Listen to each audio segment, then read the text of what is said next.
Xie Huaishu hated me to the bone, vowing that in the next life he would want nothing more than for us to live and die without ever crossing paths again.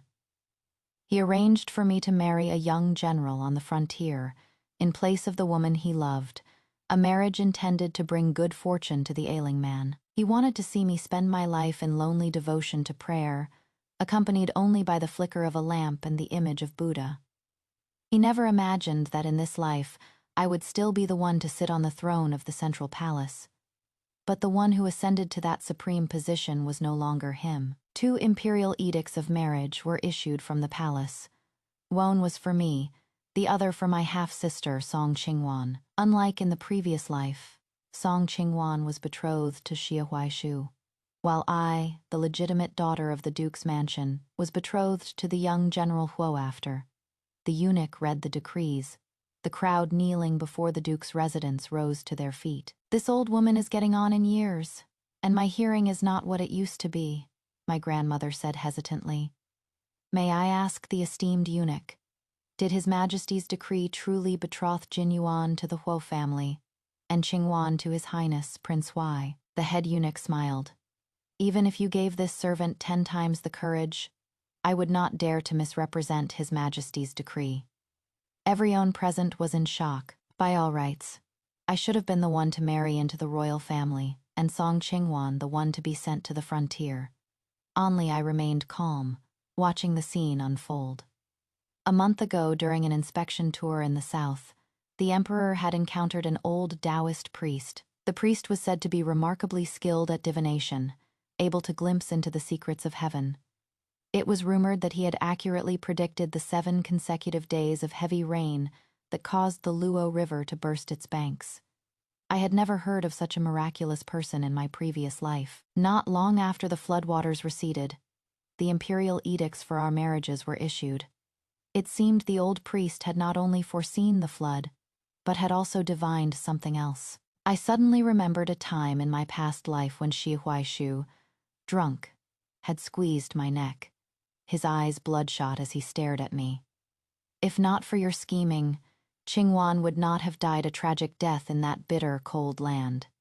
I did not kill her then. I spared her life. That was an act of kindness," I had replied with a smile. "Xie Huaishu, what are you afraid of? I am but a weak woman, with just a little pressure.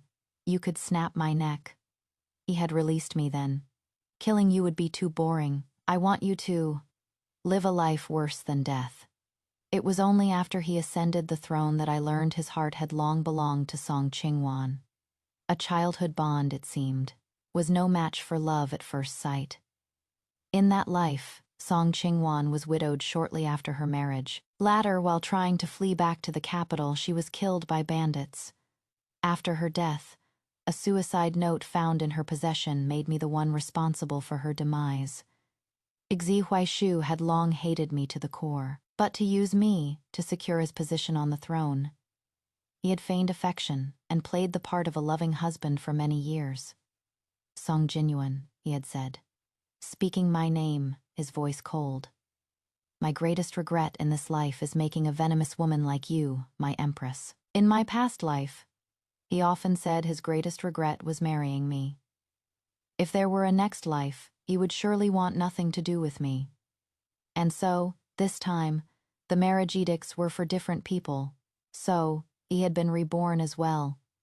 Hearing the decree, Song Qingwan's eyes filled with joy. She walked to my side and whispered in a voice only I could hear, "I hear the frontier is a bitter, cold place. I wonder if a pampered young lady like you can endure such hardship." I ignored her, dusting off my dress and walking toward the courtyard. But Song Qingwan stepped in my way. "Haven't you heard, sister? The young General Huo's injuries are severe. Perhaps your marriage can bring him some good fortune," she said, unable to contain her glee, covering her mouth with her hand as she laughed. "If he dies right after you marry him, you might have to be a widow for the rest of your life." At that time, news of Huo Changfeng's grave injuries had not yet reached the capital. Xie Huaishu must have told her. I curved my lips into a smile. "Are you telling me this to make me flee the marriage?" Her eyes widened in an instant. "You wouldn't dare defy an imperial edict. This marriage with the Huo family was something father went to great lengths to arrange for you. I never expected it would fall to me. I looked up at her. Do you know why, even though father dotes on you so, he would want to marry you off to such a remote place? She met my cold gaze, her eyelashes trembling. Why? Why? The smile on my lips deepened. Because he was afraid he wouldn't be able to protect you. Her almond-shaped eyes widened. What do you mean by that? I smiled at her, but my voice was cold. If you don't want to die a violent death like your mother, don't provoke me. Song Qingwan's mother had originally been a maid in my mother's service. When my mother was gravely ill, she had climbed into my father's bed. My mother said that a man favoring a serving girl was no great matter, but Li Yinger was not one to be content. She came from a brothel, was beautiful, and had entered the residence with the intention of becoming a mistress. However, she had arrived just as my parents were newlyweds. My father had sent her to my mother's courtyard to serve. My mother was strict in managing her servants, and Li Yinger had long harbored resentment.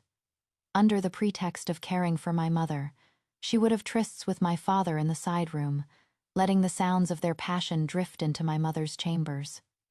But by then, my mother had no time to deal with her. She was busy arranging a future for me before she died. My grandmother had always favored my younger brother, the legitimate son. My father was unreliable. If she were gone, there would be no one to raise me properly. At that time, the turmoil in the palace had just subsided, and the new emperor had ascended the throne with the support of his ministers. My mother's aunt, though not related to the new emperor by blood, had become the empress dowager. My mother wrote a letter, begging the empress dowager to take me into her care, but her personal attendant advised against it. The empress dowager is a deep and calculating woman. If the young lady grows up by her side, I fear she will also become. My aunt is the most intelligent woman in our clan. She has merely obtained the power and status she desired. If she were a man, no one would call her calculating. If Jinyuan can be under her protection, she will surely grow up safe and sound. My mother covered her mouth and coughed, blood seeping through her fingers. She simply wiped it with a handkerchief and continued to write. The candlelight flickered on her gentle face, and the ink from her brush spread. She said, "What does it matter if one is calculating, as long as one can protect oneself and achieve one's desires?" When my mother passed away, I was only 2. I was taken into the palace by the Empress Dowager. On the day I returned to the Duke's residence after my coming-of-age ceremony, I asked the Empress Dowager, "Your Majesty, last month I met Yungshu, who used to serve my mother. She told me that although my mother was seriously ill, the imperial physician said she could have lived for another 2 years. Why then did she not survive? I recall the physician saying your mother's illness was incurable." The Empress Dowager's hand holding the teacup paused, and a flash of ruthlessness crossed her eyes. Perhaps one cannot fully trust the words of a physician. I have investigated. The physician who treated my mother died of old age 3 months after retiring. The servants who attended to her were either dead or sold off. And what did you find? I lowered my eyes. I could find nothing from my mother's former servants. So I apprehended one of my grandmother's attendants and used the methods of the palace to interrogate her. I learned that my mother died of a broken heart. Your father and grandmother are known for their propriety. This is how noble families are. They always avoid airing their dirty laundry. The Empress Dowager sneered, her gaze falling on me. "What do you plan to do?" I said with resolve. "A family's shame should not be made public. Your Majesty's words are enough for me." The day I returned, Attendant Zhao, who had been kidnapped by bandits, was ransomed by my grandmother and returned to the residence. Though her wounds had not yet healed, she was eager to serve my grandmother again. When I went to my grandmother's room to pay my respects, concubine Li was also there. Shortly after I went to the palace, she had given birth to Song Qingwan, and in recent years, a son as well. My father doted on her. She was dressed in fine silks, looking every bit the part of the main wife, with no hint that she was merely a concubine. Concubine Li had grown arrogant with favor, and my grandmother despised her all the more. She knelt to pay her respects, but my grandmother did not bid her to rise, instead engaging me in conversation. Soon, attendant Zhao brought in the tea. This is the pre-rain Longjing tea the young lady brought from the palace, brewed with snow melted from plum blossoms last year. My grandmother took a sip and said to me, "This tea is truly fragrant. The things the Empress Dowager gives you are indeed the best." I held my cup and looked at Concubine Li, who was still kneeling. I said softly, "Concubine, you should try this tea as well." Only then did my grandmother allow her to rise. Concubine Li took the cup from attendant Zhao, drank 2 sips, and then set it down. Her expression was displeased. She stood and bowed to my grandmother. "Old madam, I am not feeling well. I will take my leave." My grandmother watched her go and snorted coldly. "Look at her arrogance, such fine tea, yet she acts as if she is used to it. Your father is bewitched by her. Any good thing in this residence goes straight to her courtyard." I smiled, but the warmth did not reach my eyes. "Concubine Li has borne children for the family. It is right for father to dote on her." My grandmother looked at me. "The children she bore are illegitimate. How can they compare to you and Yuanjage, the legitimate children?" Whether legitimate or not, I did not care. I only cared if anyone would stand in my brother's way and mine. When my brother was young, my grandmother spoiled him terribly. She couldn't bear to see him go to school in the snow, so he had not even begun his studies at the age of 6. I had begged the Empress Dowager for a long time to allow Song Yuan to study in the palace as a companion to the princes. I supervised his studies daily, and that is how he became the scholar he is today. The golden hairpin Concubine Li wore today was in the shape of a peony. Only the main wife can wear such a design. In the palace, such a transgression would have cost her her life, I said, setting down my teacup with a sigh. "It is only because of your tolerance, grandmother." Everyone in the residence knew of the long-standing animosity between my grandmother and Concubine Liz. Now my grandmother finally had a reason to punish her. Concubine Li knelt under the scorching sun for a full hour, only being allowed inside after my father returned. That night she was said to have cried inconsolably, and my father stayed to comfort her. As the night deepened and they were in the midst of their passion, Concubine Li suddenly bled from all 7 orifices and died violently on top of him. My father's screams echoed through the night. My mother had been driven to an early grave by their actions. Now it was retribution. It was several days before my father regained his senses. The coroner determined that Concubine Li had been poisoned. That day she had only had a cup of tea in my grandmother's room. My father did not dare to confront his mother and risk the scandal of a dysfunctional household. He could only cover it up. The relationship between mother and son grew distant. The Empress Dowager was right. This residence valued propriety above all else. My grandmother disliked Concubine Li, and by extension, her 2 children. She often cursed Song Qingwan in secret, saying her seductive looks came from her mother. My father, fearing his mother would eventually harm Song Qingwan, had worked tirelessly to arrange this marriage with the Huo family for her. Song Qingwan did not understand the meaning behind my words. She stomped her foot and said petulantly, "You are trying to scare me. Just you wait, I'll tell His Highness Prince why." The dangers of the palace were no less than those of the frontier. I wondered if Xie Huaishu could protect her this time. I couldn't be bothered with her and went straight to Song Yuan's courtyard. Song Yuan was only a year younger than me, but he seemed to be afraid of me. The moment I stepped into his study, he hurriedly opened a book. "Sister, I was just reviewing my lessons. I only had a bowl of sweet soup a moment ago." Watching his frantic movements, it was hard to imagine that this was the man who, in my previous life, had become a marquis and a prime minister, so powerful that even the Emperor Xie Huaishu had to tread carefully around him. In that life, Xie Huaishu had long been wary of him. This time, having been reborn, he would surely eliminate him without a trace. I sat down opposite him. His Majesty has decreed that I am to marry and travel to the frontier. I am unfamiliar with the journey, and I am afraid you will accompany me. Sister, you can be afraid, he asked, looking up at me without hesitation. If you ask me to go, I will go. But I cut him off. Don't worry, I have a way to get you out of this residence. Song Yuan hesitated for a moment. I thought he was having second thoughts, but then he smiled. If you don't want to marry, you could ask the Empress Dowager. Perhaps she can find you another husband. The Empress Dowager has gone to the imperial villa to recuperate. I don't want to disturb her with such matters, I said with a slight laugh. Besides, it doesn't matter who I marry. Even without an imperial decree, my marriage has never been my own to decide. It wasn't just Xia Huaishu who had regrets, I did too. This life, no matter who I married, I wanted nothing more to do with him. The next day, the Hu family's procession arrived at our gate. In my previous life, it was Song Qingwan who left. This time, it was me.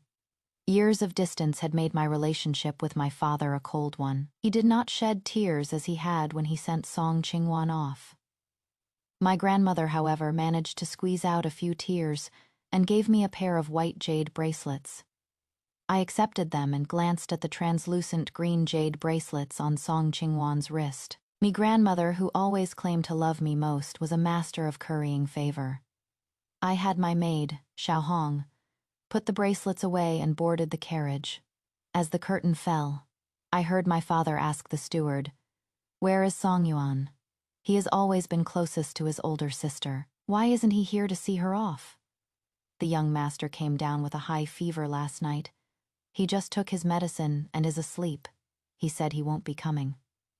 Beside me, Song Yuan, dressed as a page boy, whispered, "Sister, the excuse of having smallpox can only last for half a month at most. If the grand tutor finds out, I'll surely get a caning. Don't worry. The fact that you skipped your studies to see me off is such a disgrace to the family that father and grandmother will cover it up for you. But I am only doing this because you are marrying so far away. It will be difficult for us to see each other again." Seeing his sheepish expression, I couldn't help but laugh. He looked up at me. "Sister, what are you laughing at?" I shook my head. "Nothing. It has just been a long time since I've seen you like this." In my past life, after Song Yuan entered officialdom, the innocence in his eyes vanished, replaced by a growing ruthlessness. He was the one who had supported me, helping me secure my position in the central palace. Song Yuan and I traveled at a leisurely pace, and by the time we reached Ningyuan City, the young General Huo was already dead. The general's residence was draped in white mourning cloth, and funeral banners hung low. "They hid the news from you all this way just to trick you into coming to the frontier." Song Yuan clenched his fists, his face filled with worry. "You are the legitimate daughter of the Duke. How can you suffer such a humiliation?" In my previous life, I had been married to Shi Huaishu for 20 years. I knew his methods all too well. He must have concealed the news to ensure I married into the Huo family, just as Song Qingwan had in my past life. I gave a sarcastic laugh. "He overthinks things. I would rather marry a dead man than marry him." Song Yuan heard my whisper and turned to me. "Sister, what did you say?" "Nothing. Marriage isn't important. What is important is staying alive." Song Yuan sighed. "It is a good thing I came with you. Otherwise, I would have been the one to drink that poisoned soup." Just yesterday, news came from the capital. A servant in Song Yuan's courtyard had died after drinking a soup from the kitchen. His feigned illness was thus exposed. It was not in vain that I had brought him. He had escaped death. A servant from the Huo residence went to announce our arrival, and General Huo soon came out to greet us. He was gaunt with grief. "Miss Song, you should go back. As for the marriage between you and my son, I will report to His Majesty and have it annulled." I glanced at a few flustered soldiers in the memorial hall and asked softly, "Has something happened in the residence?" General Huo did not answer. I took a step forward and lowered my voice. "Has someone in the residence been poisoned? I have some knowledge of antidotes." The general's expression sharpened. Miss Song, please follow me. He led me into a room. The moment I entered, the smell of blood hit me. On the bed lay a man, his face ashen, his lips purple. I recognized him. It was Xie Yuan. In my previous life, besides Song Yuan, the person Xie Huaishu feared most was this Prince Xu, renowned for his military achievements and a threat to the throne. A military doctor handed me a small piece of a sleeve arrow that had been removed from Xie Yuan. This is the poisoned arrow removed from His Highness. I have temporarily suppressed the poison, but my skills are limited, and I cannot identify the poison to create an antidote. I wonder if you recognize it. I took the arrow and looked at the Deputy General. Lin, this type of arrow has a maximum range of 60 feet. There must be a traitor within the residence. Everyone in the residence has been detained, but with His Highness poisoned, there is no time for interrogation. I walked out with the arrow. The soldiers were all waiting in the courtyard. I studied them carefully, and indeed, among them, I found a familiar face from my past life. Xie Huaishu's personal assassin, Wu Hen. Wu Hen could kill without a trace. In my past life, he had eliminated countless people for Xie Huaishu in the shadows. He walked up to him. He was calm and bowed to me. Before he could speak, I plunged the blood-stained arrow into his arm. Wu Hen's pupils constricted instantly. Everyone watched in stunned silence. I know you are all His Highness's sworn guards, I said, stepping back and smiling at him. Then you shall test this poison for him. The poison on the arrowhead acted quickly. Wu Hen's lips turned purple, his face pale, and he collapsed. He struggled and pulled a pill from his chest. I shouted, "He has the antidote!" Deputy General Lin swiftly snatched the pill, his expression dazed as he looked at me. I nodded. That is the antidote. Give it to His Highness. As Lin left with the antidote, I looked at the fallen Wu Hen and frowned. You don't mean to say you only have one dose? Wu Hen glared at me, and blood soon trickled from the corners of his eyes. He coughed up black blood and quickly breathed his last. I never thought that Xie Huaishu's most skilled assassin would die so easily in this life. I averted my gaze and went back inside. Xie Yuan had taken the antidote, and his color was returning. He looked at me with narrowed eyes. How did you find the assassin? I paused. I had seen him with Prince Huai before, I thought. Given the relationship between you and the prince, he wouldn't go so far as to send someone to protect you personally, would he? Ziyuan's lips curved slightly. Miss Song is truly clever. Thank you for saving my life. He had Deputy General Lin personally escort me out. Just as I stepped outside, Song Yuan rushed in from the courtyard, his voice trembling. I just saw a bloody corpse being carried out. They said it was the assassin. Sister, were you not frightened? I was taken aback for a moment, then realized that in his eyes, I was still his frail older sister. I am fine, the assassin was far from me. As I spoke, I caught a flicker of a twitch at the corner of Deputy General Lin's eye. General Huo's sister, consort Xian, was Xie Yuan's birth mother. 12 years ago, after she passed away, Xie Yuan was exiled to Ningyuan City by the emperor and had never returned to the capital. Everyone in the capital knew he was the least favored prince, but he was the last remaining blood relative of the Hua family. General Huo, grateful for my saving Xie Yuan's life, treated me as an honored guest, but someone beside him whispered a reminder. His Majesty knew of the young general's death days ago, but did not issue an edict for Miss Song to return to the capital. It seems His Majesty's intention is for her to marry the young general's memorial tablet. Hearing this, General Huo roared, "Absurd. Miss Song just saved Xie Yuan's life," I said softly. "To marry into the Huo family. Even if my husband is gone, I can still live a peaceful life with their protection." Song Yuan looked at me in disbelief. "Sister, you are willing to. Are you out of your mind?" However, I set down my teacup, my tone suddenly changing. More important than that, General, is that the assassin was Prince Huai's man. If he ascends the throne, I fear there will be no future for Prince Xu or the Huo family. General Huo's eyes narrowed. You mean, Song Yuan quickly covered my mouth. My sister is just a frail woman. Please do not take her foolish words to heart, General. I pushed his hand away, gave him a look, and continued. I mean that there is a traitor in your residence. The most urgent matter is to investigate thoroughly. Prince Huai is a sinister man. After he ascends the throne, who knows what false accusations he will bring against you? General Huo understood. I will immediately have my men investigate. I took the opportunity to push Song Yuan forward. My brother is not only intelligent, but also meticulous. Perhaps he can be of assistance. General Huo nodded. Then I will have to trouble young Master Song. As Song Yuan bowed and left, he whispered in my ear. So that is what you meant, sister, I thought. You thought what? Song Yuan pouted. Nothing. I sneered inwardly. Did he think I was trying to incite the Huo family to rebel? To have Shi Yuan compete with the legitimate heir Shi Huaishu? For the throne, such things are not spoken of openly. They are, of course, instigated through subtle means. In my past life, the illustrious Huo family, with its generations of officials, was completely ruined after a single battle. The soldiers sent to request reinforcements were killed. General Huo and his 5,000 elite troops fought for 7 days and nights, dying under the swords of tens of thousands of enemy soldiers.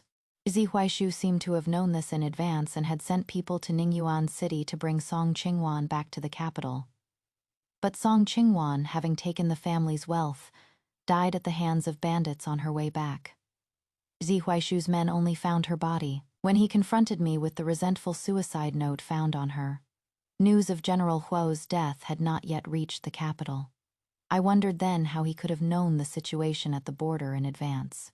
Unless it was all his scheme. Following my suggestion, Song Yuan began his investigation with the assets of the soldiers, under General Huo's command. He soon discovered that the mother of one of the general's trusted men, a man from a poor background, owned a mansion in the capital. Under interrogation, the man confessed that the mansion was a gift from Prime Minister Liu. Prime Minister Liu was Shi Huaishu's maternal grandfather. In my past life, to eliminate his rivals and hasten Shi Huaishu's ascension, the Prime Minister had plotted the death of a meritorious official like General Huo. In the years following the general's death, the border fell, and Shi Huaishu was forced to cede territory and sue for peace. If not for Shi Yuan's later hard-fought battles, which pushed the enemy back 300 miles, Shi Huaishu's empire would have been at the mercy of others. General Huo stared at the blood-stained confession, ready to execute the traitor on the spot. I gave Song Yuan a look. He stood up and advised, General Huo, if you kill him now, you risk alerting the enemy and may not uncover other traitors in your midst. If you spare his life, you can control what information he sends back. I looked at Song Yuan and saw the shadow of the shrewd Prime Minister Song from my past life. Truly a man I had personally cultivated.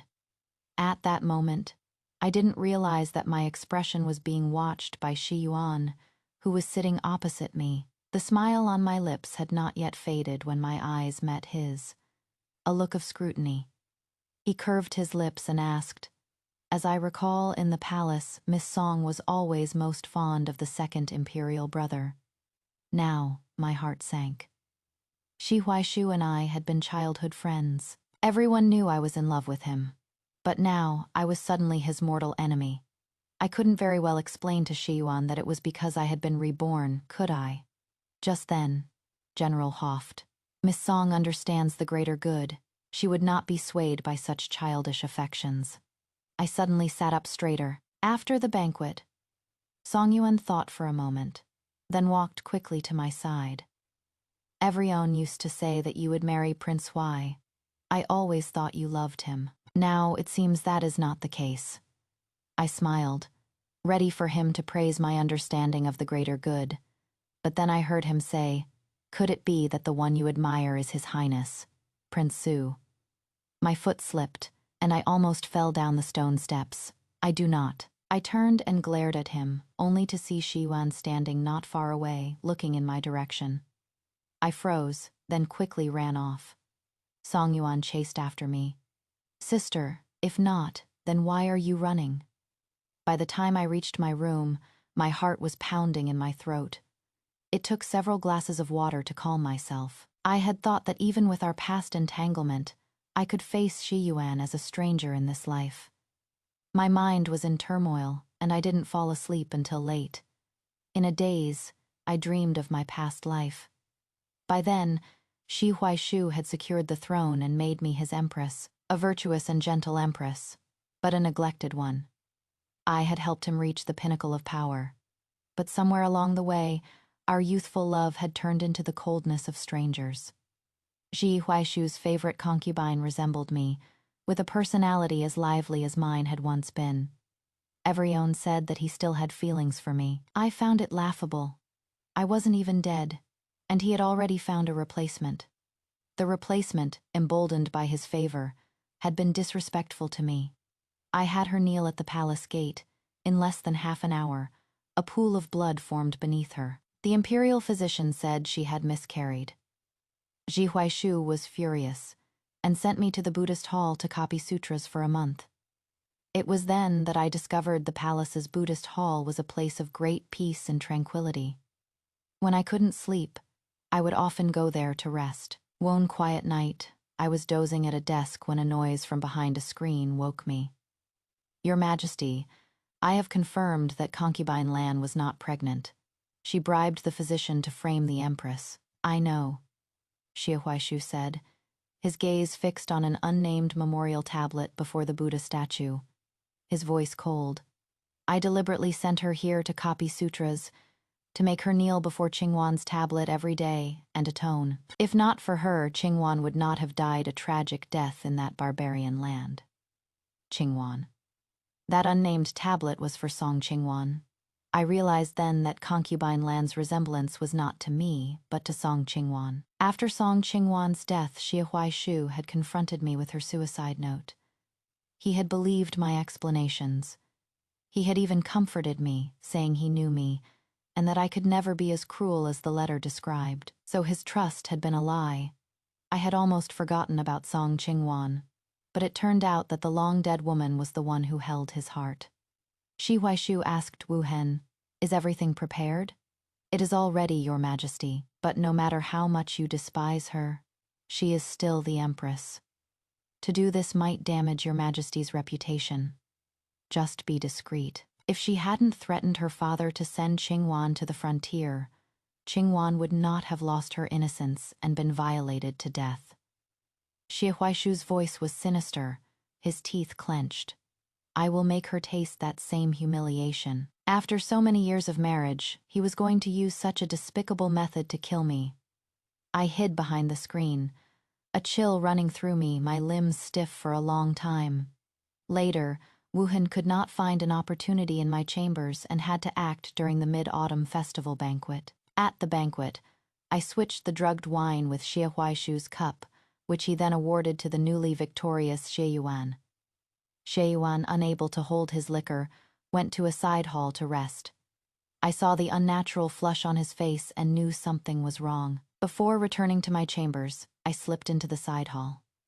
I took out the antidote I carried and was about to give it to him when he suddenly opened his eyes. He grabbed my wrist. The heat of his palm seared through my sleeve, and the air itself seemed to grow hot. I looked at him and whispered, "The wine you drank was drugged by Shi Huaishu for me. This is the antidote." He frowned, his voice hoarse. "Then, where is the antidote?"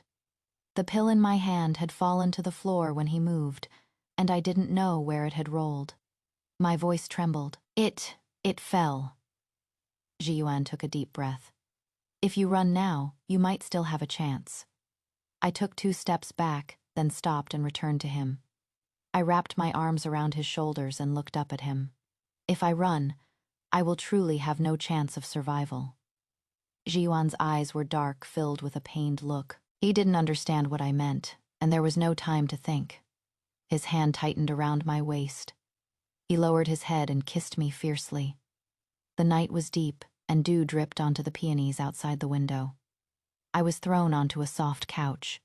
Shi Yuan grabbed my ankle and pulled me into a wave of heat. It was not until dawn that I dragged my exhausted body back to my own chambers.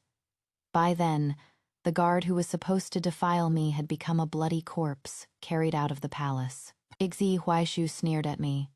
Song Jinyuan, after committing such a shameless act, how can you still have the face to sit on the throne of the empress? I looked down at my freshly painted nails and smiled. It was only after trying with someone else that I realized Your Majesty's skills in bed are rather lacking. Zi Huaishu's face turned green. He had come to humiliate me, but I had turned the tables on him. In my previous life, Shi Yuan never married. Everyone thought he was averse to women. No one knew that every few days I would disguise myself as a palace maid and sneak out to his residence. Besides our trysts, I also told him the truth about General Huo's death, fanning the flames of discord between him and Shi Huaishu. Shi Yuan held great military power. The more Shi Huaishu feared him, the more desperately he would try to consolidate his own power. It was at this time that Song Yuan rose through the ranks. To maintain stability in his court, Shi Huaishu became more and more dependent on the Song family's influence. He dared not move against me rashly. All he could do was give me the cold shoulder. But concubine Lan, lacking foresight, saw my fall from favor as an opportunity to eliminate me and take my place. She hid arsenic in her fingernails and put it in the bowl of bird's nest soup she brought me. I took the bowl, walked up to her, and sighed. Concubine Lan seems clever, but this soup is lacking. Her voice trembled. If Your Majesty finds it unsatisfactory, I will make another bowl. From a distance, Shi Yuan's intense gaze, which had been fixed on me, slowly moved away. I smiled. Even if it is not good, it would be a waste not to drink it. Concubine Lan sighed in relief. I continued. Then I shall award it to you. She was stunned before she could react. I grabbed her chin and forced the entire bowl of soup down her throat. She soon foamed at the mouth and collapsed. Me personal maid rushed forward, grabbed her hand, and seeing the poison in her nails, shouted, Concubine Lan tried to poison Her Majesty. I looked up at Shi Huaishu. Your Majesty, this crime warrants the execution of her entire clan, does it not? At the banquet, everyone who had just seen me force-feed the concubine now looked at me with horror. Only Shi Yuan leisurely sipped his wine. I had publicly killed Shi Huaishu's favorite concubine. He looked at me with bloodshot eyes, as if he hated me to the bone. But the evidence was irrefutable. He could not punish me and could only feign comfort. Receiving his hollow comfort, the fear in my eyes vanished. I stood up, glanced at concubine Lan's body being carried away, and said softly to him, Doesn't Your Majesty have a fondness for the dead? I imagine you must be even more fond of concubine Lan now. The eunuch said he had a high fever and was cursing me in his sleep. That night, I was pressed against the bed by Shi Yuan. He held my chin, forcing me to look at him. Was I also a part of your scheme? He asked, his deep, cold eyes glinting in the moonlight. You set me against Shi Huaishu to support your own family, so he couldn't touch you. With you, I can survive, so you are my life. I rested my hands on his shoulders and whispered in his ear, If one day Shi Huaishu truly wants to kill me, will you save me? The coldness in Shi Yuan's eyes spread, and his movements suddenly became fierce, shattering my breath. After a long time, I heard him say with a cold laugh, Of course not. Waking from the dream, I let out a long sigh. In my past life, Shi Yuan was so cruel to me even in bed. In this life, he would surely be even colder. As I pondered how to deal with the reborn Shi Huaishu after returning to the capital, I opened the door and saw Shi Yuan standing under the pear tree in the courtyard, looking in my direction. A gentle breeze blew, and white blossoms fell like snow. I noticed the petals on his shoulder and frowned. How long have you been standing here, Your Highness? Were you waiting for me? He seemed taken aback for a moment. You saved my life, Miss Song. It is my duty to escort you safely back to the capital. I pursed my lips. Actually, I am not as noble as General Huo claims. I saved your life so that one day you might save mine. Xion asked, confused. Why would Miss Song need her life saved? I was silent for a moment, then began to fabricate a story. I once hurt someone dear to Xie Huaishu. He is a vindictive man. If I do not have some protection, I fear I will die at his hands. Miss Song is honest. So when Song Yuan said last night that I admired you, it was not true. I was just trying to use you. In my past life, I had used Xie Yuan for a lifetime to fight against Xie Huaishu. This time, my conscience had gotten the better of me. I didn't want to deceive him anymore. But Xie Yuan just smiled. It matters not. As long as you know that I admire you, that is enough. I stared at him, stunned. The Xie Yuan of my past life was a menacing figure. I had never seen him smile so gently. It was not until he left that I came back to my senses. Did Xie Yuan just say he admired me? Why would he admire me? I asked Song Yuan in the carriage on our way back to the capital. He thought for a moment. Don't all the stories say that a life saved is a life owed in marriage? I blinked. Isn't it usually the woman who offers herself in marriage? Why should such things be divided by gender? Song Yuan pondered, then said seriously, if you could marry Prince Su, it would not be a bad thing. His Majesty has always favored the legitimate heir, Xie Huaishu. If he ascends the throne, I sneered. Then he could just wipe us both out in one go. As I finished speaking, Xie Yuan's voice came from outside the carriage. Rest assured I will not let him sit on the throne. Hearing his voice, my ears instantly burned. I didn't dare to speak again until the sound of his horse's hooves had faded into the distance. Did he hear everything we said? Is he going to rebel for me? Have you not heard the poem, sister? What is love? That it makes one pledge life and death. Life and death, surely not. Xie Yuan arrived in the capital 2 days ahead of us, Song Yuan asked. Is he going to the palace to ask for your hand in marriage? The old Taoist the emperor met said I was a bad omen and would bring ruin to the nation, I said with a wry smile. How could the emperor possibly agree to let me marry into the royal family?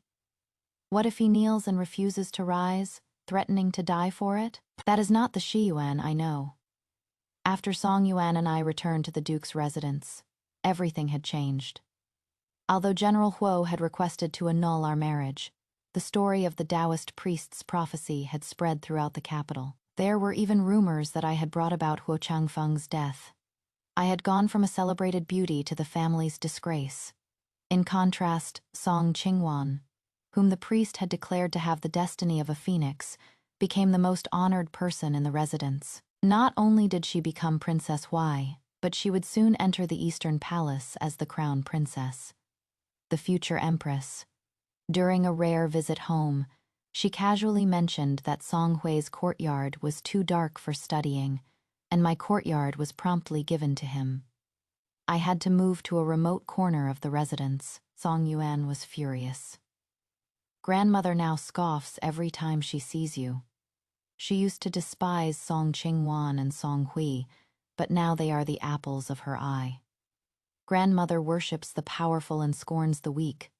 Father has always been indifferent, I said calmly. It is not surprising that I have ended up here. Song Yuan sighed. You are more composed than I, sister. Of course, I had lived a whole life longer than him. I had seen through all of this in my past life. None of this is important, I said, looking at him seriously. What is important is that Master Yi, the former head of the Hanlin Academy, has agreed to take you as a student. You must study hard. Song Yuan nodded. Rest assured, sister, I will surely pass the examinations and win a title, so you will never have to suffer this humiliation again. He had indeed done so in my previous life, but as long as Xie Huaishu was alive, he would never be able to achieve success in this life. Not only that, but Xie Huaishu would try every means to eliminate him. Fortunately, although Master Yi had retired, his family had been established in the south for 100 years. Aunt Song Yuan went to the Yi family. It would be difficult for Xie Huaishu to harm him. I smiled up at him. Study hard. This time, I will protect you. After Song Yuan's carriage left, I stood at the gate for a long time. I was staring at the crabapple blossoms in the garden when my eyes met a pair of dark brooding ones. It was Shi Huaishu. Me whole body froze. Had he discovered that I had secretly sent Song Yuan to the south? It was unlikely. Song Yuan had left through the servants' gate. A man of his status would never go there. I composed myself and bowed, asking softly, "Why has your highness come here?" He frowned at me. "Why are you so cold to me?" I took a step back, lowering my eyes to hide my emotions. "Your highness has married my half-sister. I understand the need for propriety between men and women." He laughed lightly.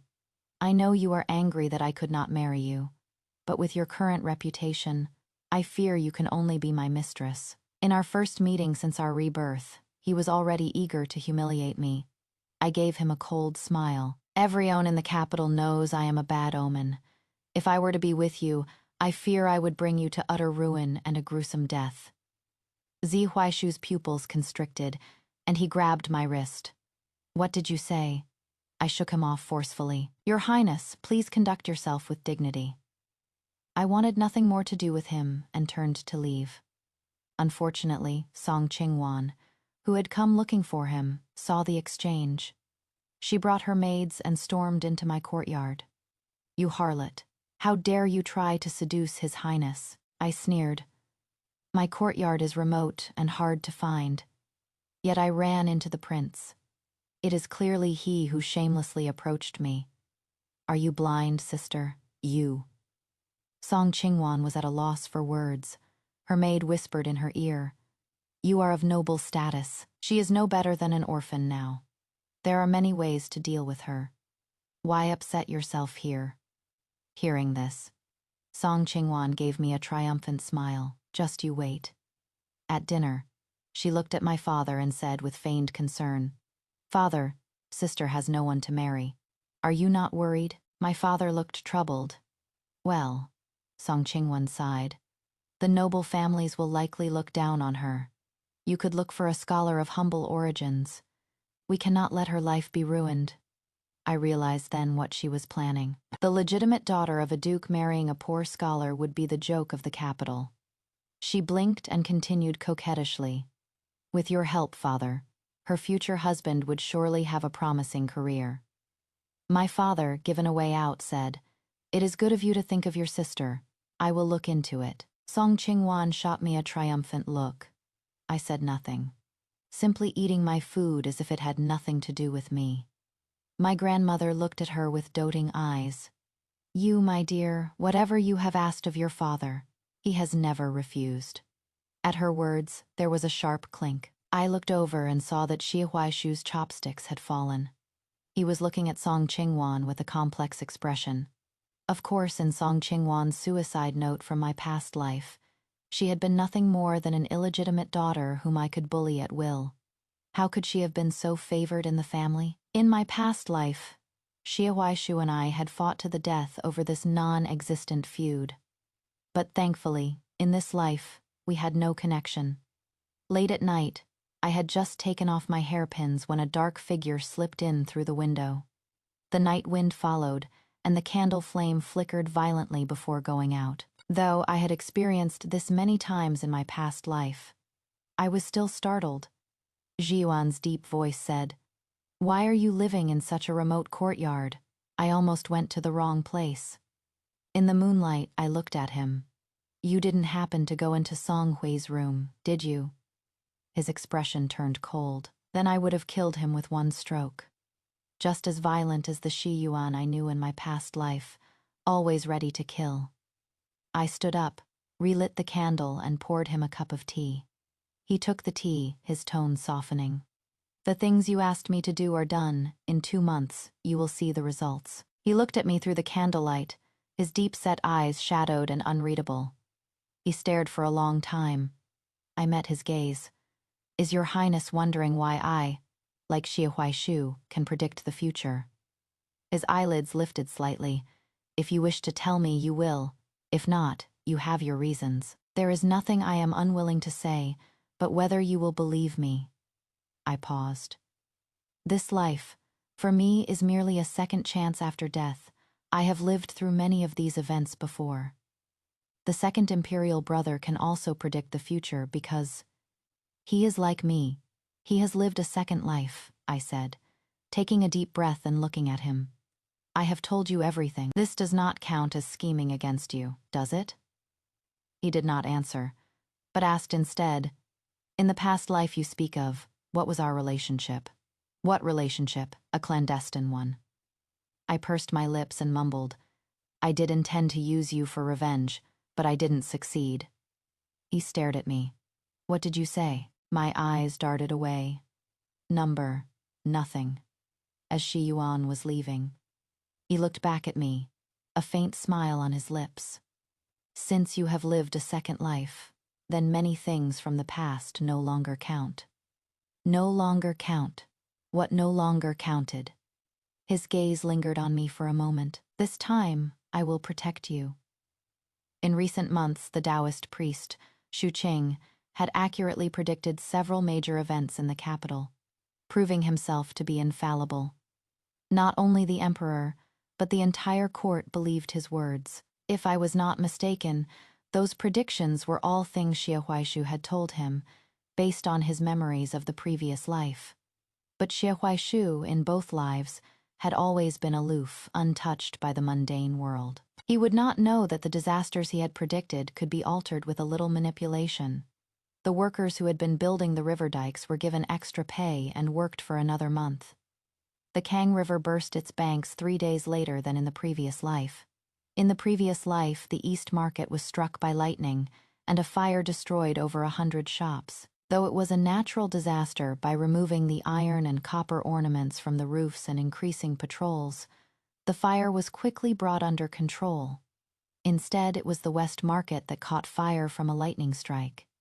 These consecutive changes were enough to ruin the priest's reputation. At this time in my previous life, it would be another 2 years before Xie Huaishu was named Crown Prince. But now, he had already moved into the Eastern Palace. The priest's help must have been a major factor. Recently, the priest's predictions had been consistently wrong, angering the emperor. Before Xie Huaishu could silence him, Shi Yuan brought him before the emperor. The priest, terrified, had lost all his former air of sage-like wisdom. He trembled, unable to speak a complete sentence. Shi Yuan presented the letters that had passed between him and Xie Huaishu. Indeed, all the priest's divinations had come from Xie Huaishu. After a moment of rage, the emperor stared at the letters and murmured, "How could the crown prince know of these disasters? I have heard that there are men among the common people who can predict natural disasters by observing the heavens," Xie Yuan said, glancing at the collapsed priest with a sneer. "But they are all mortals. How could they truly glimpse the secrets of heaven?" At that moment, I entered the hall supporting the Empress Dowager, who had returned from her recuperation. A cold smile played on her lips. The crown prince has always been favored by the emperor. The throne would have been his eventually. Why would he resort to such deceitful means to trick the emperor? Hearing this, the emperor's face darkened. That rebellious son. "I have noticed that the emperor's complexion is not as it used to be," the Empress Dowager said, her phoenix-like eyes narrowing as she looked at the servants attending to the emperor. "You slaves, how have you been serving him?" The servants in the hall knelt, and the head eunuch spoke with a trembling voice. "Your Majesty, we have been extremely careful with the emperor's daily life. But recently, he glanced at the priest being dragged out. Recently, he has been taking the elixirs offered by that old Taoist." The emperor's face turned ashen, and he slammed his hand on the table. "Summon the imperial physicians." The moment we entered the signing palace, I knelt before the Empress Dowager. She looked at me with a cold smile. "You are quite capable, aren't you? Why have you come to me?" "Before, I did not want to disturb your Majesty's recuperation with my marriage affairs," I said, kneeling and offering her a bowl of medicine. "But today, without you, I could not have completed this plan." The Empress Dowager took the bowl and asked, "The crown prince did not marry you. Do you hate him so much that you would drive him to his death?" I lowered my eyes. It is not like that. He is no longer in my heart.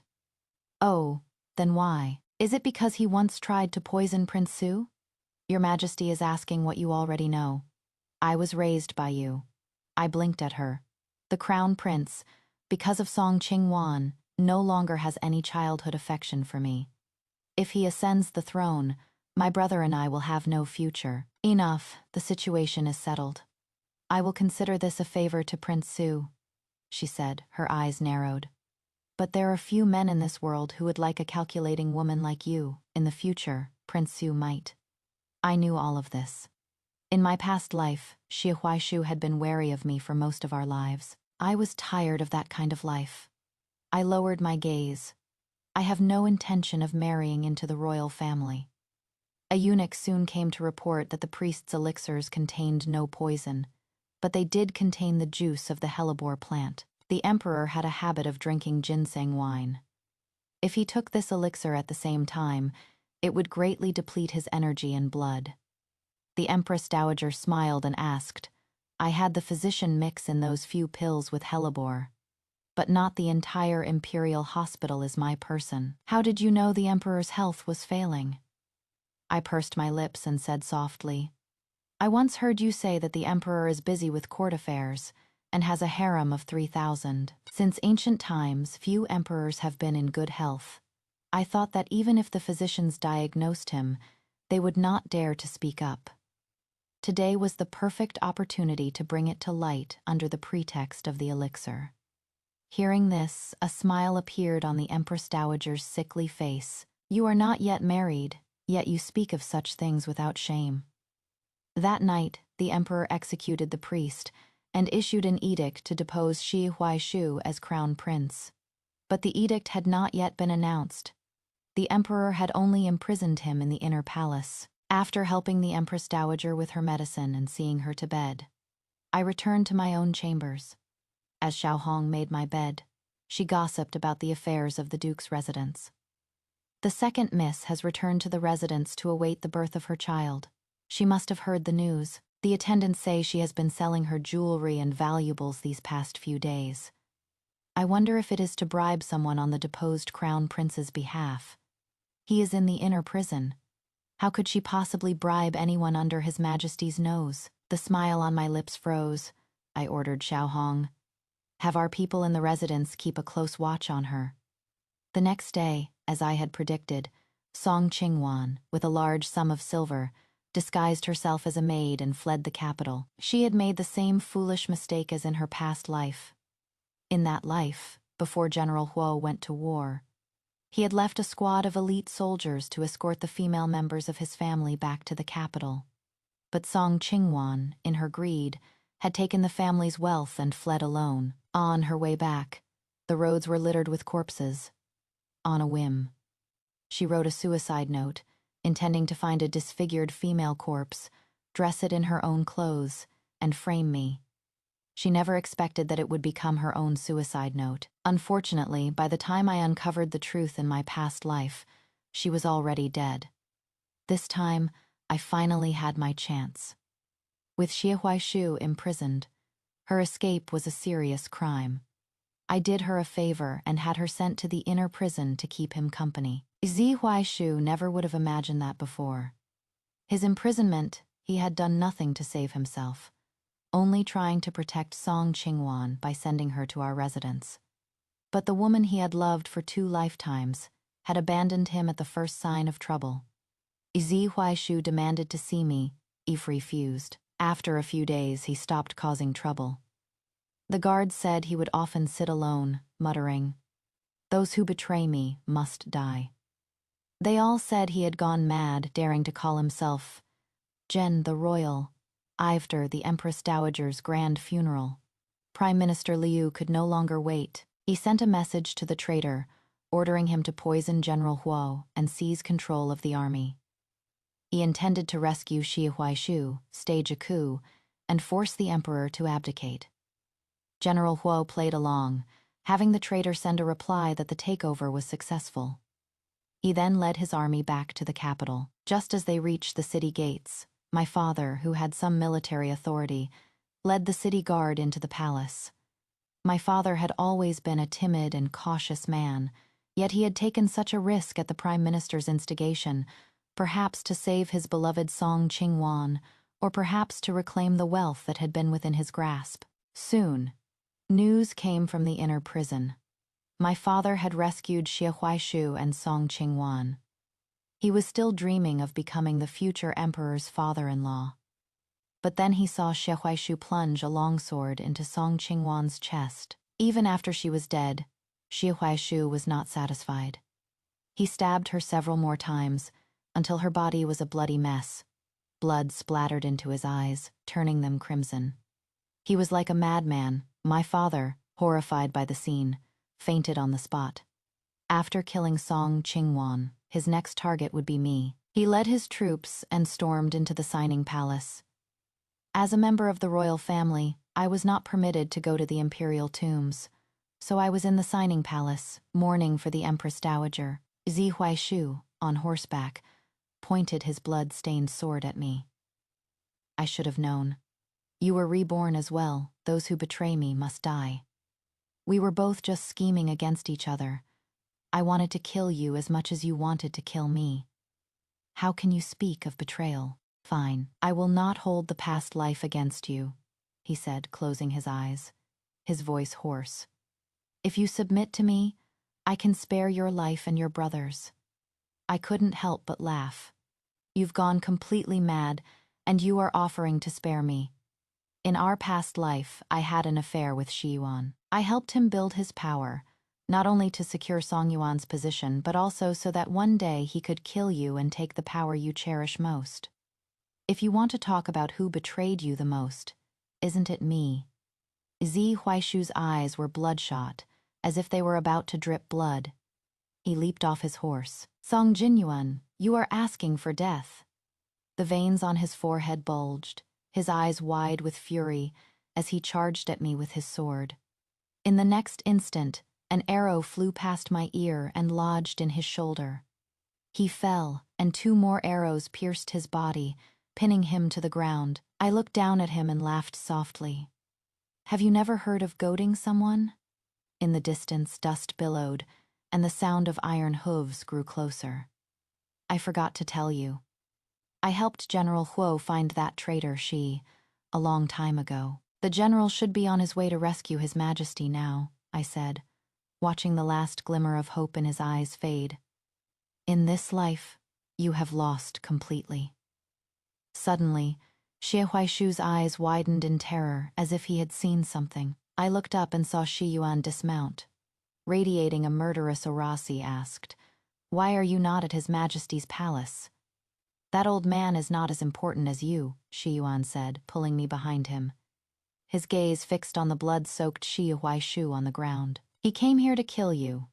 Seeing him, Xie Huaishu looked as if he had seen a demon from hell, dragging his bloody body backward. He gritted his teeth and pulled the arrow from his shoulder. Shi Yuan's body blocked my view completely. I only saw a spray of blood in the air, splattering the brick ground. In a daze, I heard Shi Yuan's voice. He killed himself.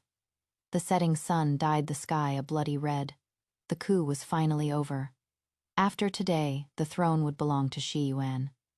As dusk fell, he smiled and asked me, "He didn't think he could have another chance, did he?" "No, he was just terrified of you."